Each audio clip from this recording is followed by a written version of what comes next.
Jean-Louis, première étape en Amérique du Nord pour la Formule 1. Alors le Grand Prix du Canada est un événement un peu incontournable, plus d'ailleurs pour le spectacle que pour l'intérêt même du tracé. Oui, comme souvent d'ailleurs, parce que sur les tracés qui ne sont pas vraiment formidables, style Francorchamps ou Suzuka, il y a souvent des courses très intéressantes et vraiment, on ne peut pas dire que le Canada ait manqué à cette règle. Il y a, pour la plupart du temps, des courses vraiment sensationnelles. Il y a une ambiance.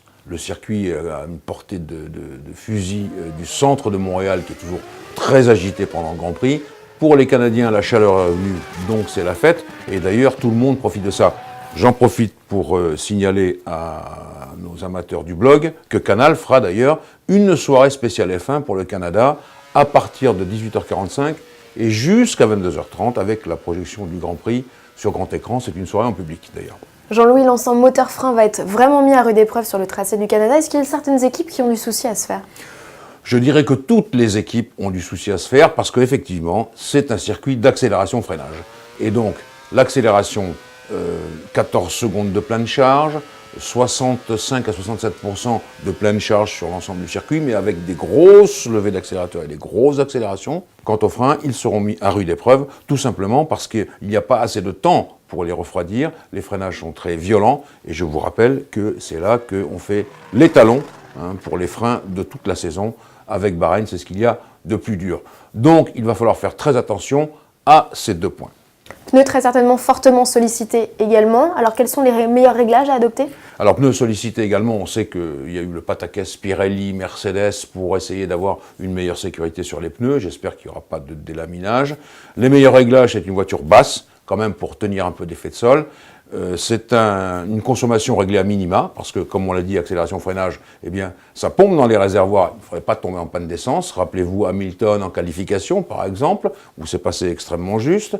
Et puis, j'ajouterai les ailerons, car on entre dans la période où, après Monaco, ailerons braqués au maximum, on entre dans la période avec des ailerons intermédiaires qui vont servir à Montréal, qui vont servir à Silverstone, qui vont servir également en Belgique, par exemple. Donc, c'est extrêmement important. On parlait des pneus, Jean-Louis, on sait que Pirelli devait amener des nouveaux trains pour tout le Grand Prix. Finalement, ce ne sera que pour des essais. Est-ce qu'il y a une raison particulière à cela? Bien, je crois que c'est l'affaire Pirelli-Mercedes qui fait que Mercedes ayant déjà essayé ses pneus, ça créerait vraiment un déséquilibre. Alors, Pirelli s'en défend, Mercedes également. Vous savez, c'est simple, les pneus avaient une nouvelle structure, je dirais métallique, la colle chauffait et se diluait. Pirelli veut revenir aux ceintures en Kevlar, une meilleure association avec la colle. C'est ces pneus qui, normalement, doivent être essayés, mais qui ne seront pas encore définis pour la Formule 1 en 2013. C'était les pneus de 2014, on voulait avancer leur parution. On va voir si ça se fait ou pas. Alors, une petite question à propos de la météo, on l'a vaguement évoqué. On sait qu'à Montréal, il peut tomber des hallebardes, comme vous dites souvent. Quel est le temps prévu ce week-end? Eh bien, le secret, Géraldine, c'est que vous pouvez oublier tout ce que je viens de vous dire. La météo est cataclysmique. Voilà, c'est simple.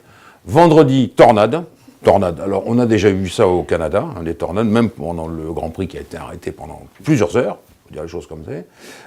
Le samedi, il va pleuvoir averse.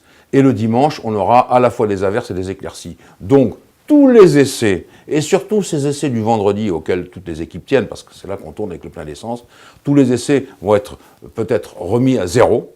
Et alors, à ce moment-là, eh bien, je suis obligé de vous dire que c'est les plus forts en réglage, mais avec le nez, qui se débrouilleront, avec les meilleurs ingénieurs aussi. Parce que franchement, dans ces conditions, on ne peut rien essayer. Pour clôturer cet entretien, Jean-Louis, un petit mot sur l'alliance Williams-Renault qui se termine déjà après seulement un an? Oui, je le regrette profondément parce que c'était une alliance historique, Williams et Renault.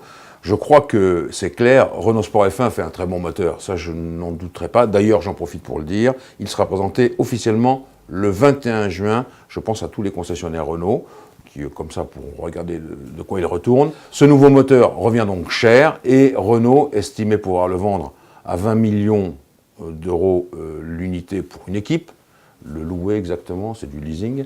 Et je pense que les équipes ne sont pas d'accord avec ça. Williams en premier a lâché prise parce qu'ils n'ont pas les moyens, je crois, de pouvoir s'offrir ce moteur Renault. Ils passent du côté de Mercedes. Et donc, c'est au bout d'un an, effectivement, c'est extrêmement court. D'un autre côté, Carlos Ghosn a dit que 3 équipes, ça lui suffirait. 3 équipes, il y en a déjà 2 du groupe Red Bull, que ce soit Red Bull d'un côté ou Toro Rosso de l'autre. Il en manque une 3e. Je pense que ce sera Caterham Renault. et puis peut-être une quatrième, mais je sais que Lotus fait tout ce qui est dans son pouvoir pour garder encore son année de contrat avec Renault, puis ensuite basculer de la meilleure façon possible du côté de Honda.